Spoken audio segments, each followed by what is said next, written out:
Hey guys, welcome back out to the channel. So I wanted to introduce you to Tucker the cat. And Tucker is 20 years old, if you can believe it. And it wasn't but a month and a half ago that we thought we were going to lose him. But he's looking pretty good right now. So a month and a half ago, he was down to about 7 pounds.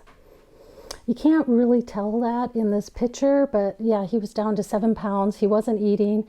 He was listless. He was vomiting. He was constipated. And we were pretty sure we were going to lose this guy. We had thought these symptoms were due to old age. I mean, he's 20 years old. And this is what happens when cats get old. We didn't think it was due to food. But when Tucker got constipated, that's when we had to do something. I mean, it's one thing to be old, and it's another thing to die an old and painful death. What I've learned with Chinese herbs is they just have an immediate impact on the animals, and it's a positive impact. There's nothing negative, and it usually improves their health. I use Chinese medicine usually as a first resort, unless it's something mission critical, like they broke a leg or they have a twisted gut, you know, something really significant that I can't fix with Chinese medicine. And this issue, the issue of constipation, definitely could fix with Chinese medicine. And he also it seemed like his intestinal tract was inflamed. In that, you truly can easily fix with Chinese medicine. What was nagging in the back of my mind is that if this formula was to improve his health, if this formula was to improve Tucker's health, then, you know, these symptoms that he's experiencing, they probably weren't about old age. And then I would have to start looking at some other reasons why that could happen, with one of them being food. Let me introduce you to double stuff. And, you know, the thing with double stuff is you look like you're having a horrible time at double stuff. The thing with double stuff is you pretty much throw your back out trying to lift double stuff up. Double stuff and Tucker eat the same food, and they've been eating the same food forever. And that was probably one of the key reasons why I didn't think food was the issue. And if we did need to change Tucker's food, then this rapid weight loss, this listlessness, this constipation, this vomiting, you know, that had nothing to do then with old age. That's if we had to change his food. Anyways, I mixed up a herbal formula that would eliminate constipation and eliminate inflammation along the gut, and it worked in a day. Well, it worked in about 12 hours. I only had to dose him twice, and he was doing fine after that. I did change his food, and I went to wet cat food, and I stepped up the food that I was giving him. So I looked at the ingredients on the label for what he was eating, and there was 2 things in there. There was corn and there was chicken. And I've heard that either one of these can cause problems with your cats. So I thought, I'm going to go look for something that doesn't have corn or chicken in it, which meant that I had to go to one of those all meat foods. I got him the wet cat food, and the thing is he ate it. So he didn't eat a lot at first, but he did eat it. And, you know, we're a month and a half later. He's eating 3 to 4 times a day. He eats a whole can for himself. He's running around the house. He doesn't have constipation, and he's not listless anymore. Oh, and he's not vomiting either. So, you know, I'm kind of thinking it was the food. You know, I've been putting off doing this episode because it is so controversial. And why it's controversial is because of 2 things. One is the food industry is just throughout our whole food supply chain, and really wants to control every message that goes out about our food products. And then the other is food. Food is very personal. It's as personal as our health. And you know, how we use food, we do use it as a comfort food. We use food in all sorts of different ways, and it's also one of the key ways that we know that we're human. You know, my husband and I were foodies. The texture, the taste, the flavors, I just think food's amazing. And the inability to taste and eat food would take a whole rainbow out of my world.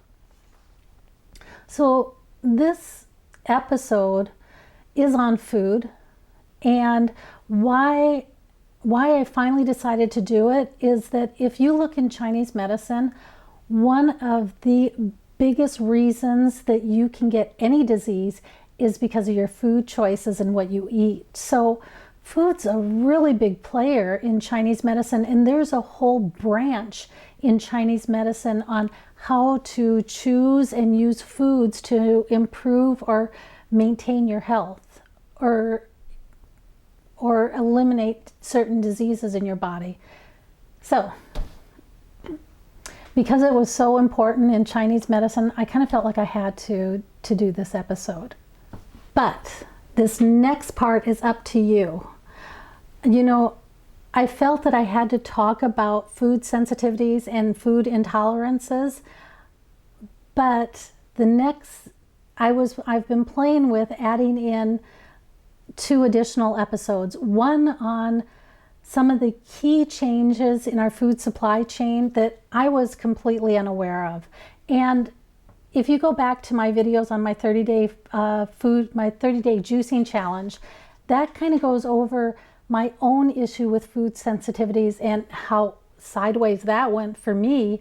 And when that happened for me, I actually thought that I needed to go out and kind of figure out, why do I have these sensitivities? What's going on in my world that I'm suddenly so sensitive to these things?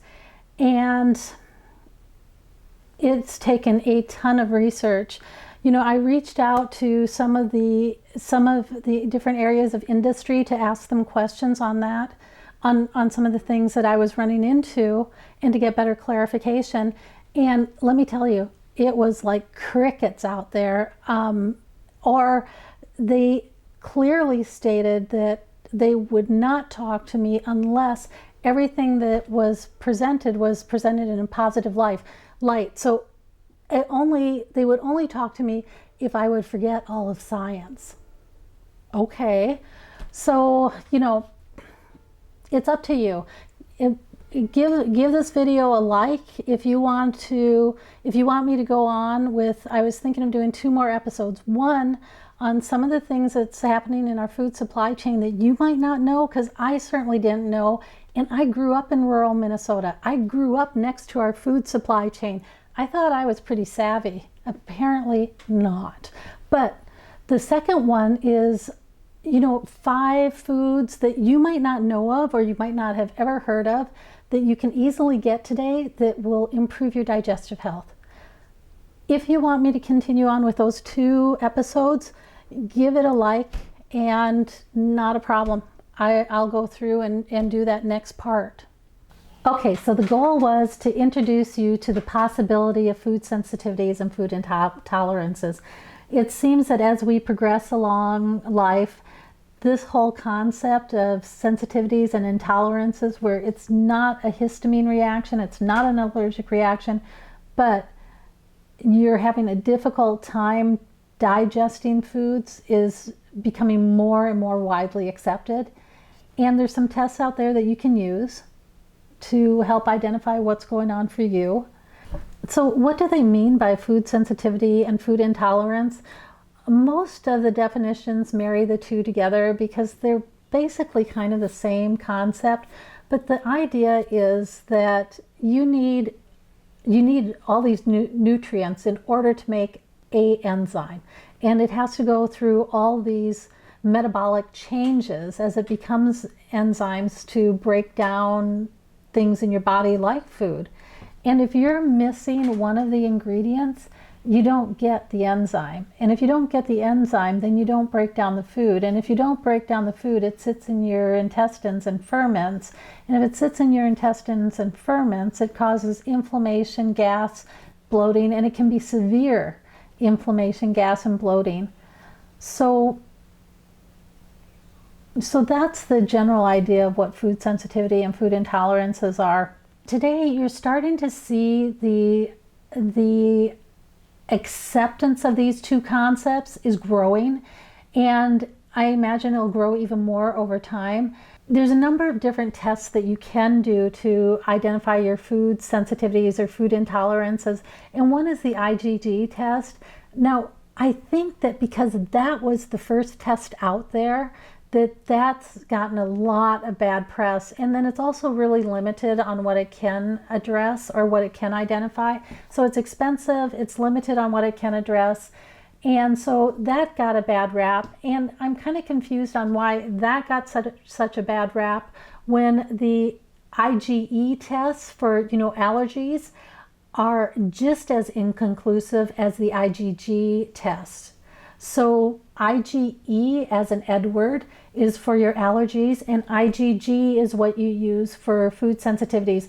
Both those tests have real low accuracy, and neither one of them can be accepted without a history or background history taken. There are also other tests that you can do. There's hair tests and that you can do online, and that's the test that I did, and it's inexpensive and it tests a whole lot of things, and I don't really know what the science is on that, but I did it. I found it to be really accurate for me, and a lot of my clients have done it, and it's been really accurate for them. So what I liked about that is when I did mine, like 70% of the foods I was eating, I was sensitive to. So doing that elimination diet, great. But the problem is any one of those foods gave me the exact same inflammation response that was fairly severe, horrible stomach pains that would go to the back, gas, bloating, nausea. So any one of those foods would give me the exact same symptoms. And so there's a risk with the elimination diet that if I even ate one of those as my starting point, and rice was part of my starting point, I would never have found what I was sensitive to. Okay, guys, that's all I have for you today. Thanks for coming out here, and until next time, I'll catch you on the other side.